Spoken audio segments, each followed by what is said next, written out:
Mr. Speaker, on day one of the Biden presidency, the president reversed many, if not all, of the successful border policies implemented by the previous administration, the Trump administration, that kept our nation safe, kept our border secure.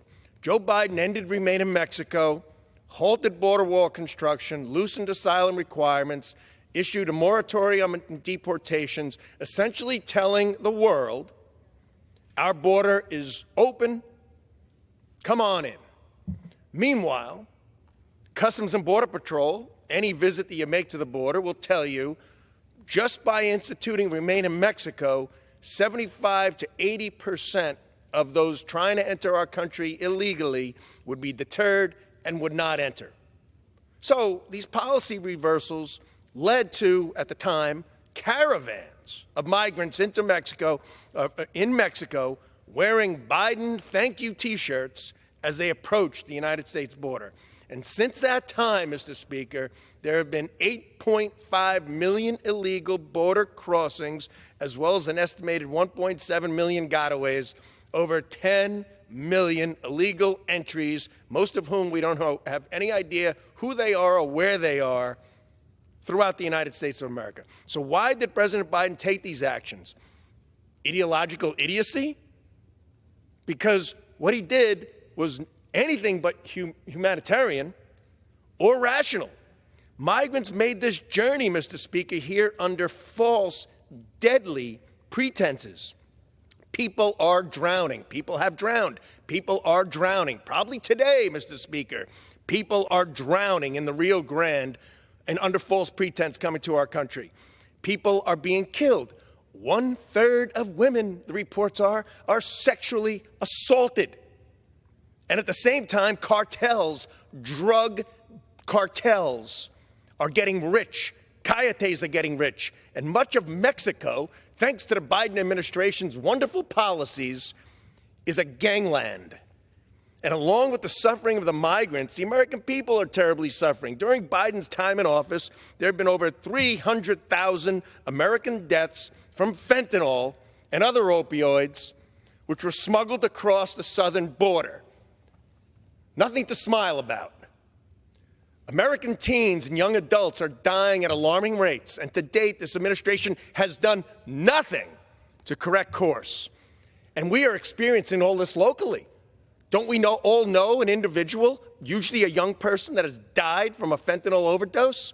And while it is no match for the cost of life that has been lost, we cannot forget the immense financial cost our cities, states, taxpayers have incurred as a result of Biden's disastrous border policies, exponentially disastrous. The Center for Immigration Studies reports that an annual cost of Biden's immigration crisis to the United States is $452 billion of American taxpayer funds. And the Federation for American Immigration Reform notes that the cost to my home state, the Commonwealth of Pennsylvania, is $1.64 billion. And, Mr. Speaker, what about the crime epidemic? I mean, really? We have now something called migrant crime? And, Mr. Speaker, is there anything more horrific that we've seen from the Lincoln Riley situation? How an illegal from Venezuela made it across the border illegally, went to New York, committed all kinds of crimes, was let out by the weak, foolish, ideological prosecutors in New York, and then went on to Georgia and murdered a beautiful young girl. And to add insult to this injury, the Biden administration takes the American people for idiots by trying to blame this border crisis on Republicans and Donald Trump. After 3 years of Secretary Mayorkas and Vice President Harris and everybody else in the Biden administration telling us that the border is secure, and of course, 90% of the media.